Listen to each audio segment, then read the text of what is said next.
Football বিশ্বের বর্তমান বিস্ময় বালক লামিন ইয়ামালের আজকের এই রাজকীয় অবস্থানের পেছনের গল্পটি চরম দারিদ্র্য আর পারিবারিক ভাঙনের এক বেদনাবিধুর ইতিহাস।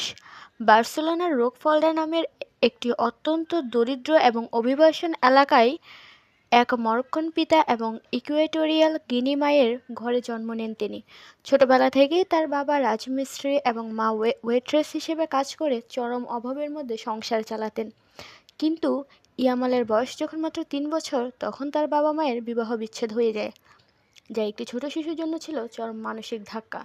এ ভাঙা পরিবার আর দারিদ্র্যের তীব্র কষাঘাতের মাঝেই রোকফোর্ডের ধুলাবালি মাখা রাস্তায় প্লাস্টিকের বোতল আর ছেঁড়া বল লাথি মেরে তার ফুটবলের হাতেখড়ি হয়ে আজ বিশ্বমঞ্চে প্রতিটি গোল করার পর ইয়ামাল আঙ্গুল দিয়ে যে ৩০৪ সংখ্যাটি প্রদর্শন করে, যা মূলত তার সেই চরম অবহেলিত এবং দরিদ্র রোকফোর্ডে এলাকার পোস্টাল কোডকে নির্দেশ করে। কোটি টাকা আয় করার পরও নিজের শেকড় আর ফেলে আসা দরিদ্র মানুষদের তিনি ভুলে যাননি। লামিন ইয়ামালের জীবনে সবচেয়ে অলৌকিক এবং অবিশ্বাস্য ঘটনাটি ঘটেছিল তার শৈশবে, যা আজ ফুটবল ইতিহাসের এক রূপকথা। ২০০৭ সালে যখন তিনি মাত্র কয়েক মাসের এক অবুঝ শিশু, তখন বার্সেলোনার ইউনিসেফের একটি দাতব্য ক্যালেন্ডার ক্যাম্পেইনের জন্য লিওনেল মেসির সাথে তার একটি ফটোশ্যুট হয়। সেই ছবিতে দেখা যায় কিংবদন্তি তরুণ মেসি প্লাস্টিকের টবে ফুটফুটে শিশু ইয়ামালকে গোসল করাচ্ছেন। ইয়ামালের পরিবার এই ছবিটিকে বছরের পর বছর লুকিয়ে রেখেছিলেন, যাকে তারা পরবর্তীতে মেসির ঐশ্বরিক আশীর্বাদ বলে অভিহিত করেন। কে জানত মেসির কোলে থাকা সেই ছোট্ট বালকটি একদিন বড় হয়ে লা মাসিয়া একাডেমি কাঁপিয়ে মাত্র ১৫ বছর বয়সে বার্সেলোনার মূল দলে খেলবে এবং মেসি রেখে যাওয়া ঐতিহাসিক সেই ১০ নম্বর জার্সি গায়ে চড়াবে। লামিন ইয়ামাল তার মরক্কান বাবার সূত্রে মুসলিম পারিবারিক ঐতিহ্য ও সংস্কৃতির সাথে গভীরভাবে যুক্ত। আধুনিক ফুটবলের কর্পোরেট সংস্কৃতির মোড়কে বন্দী না থেকে তিনি সবসময় নিজের মুসলিম ঐতিহ্য সংস্কৃতিকে গর্বের সাথে ধারণ করেন।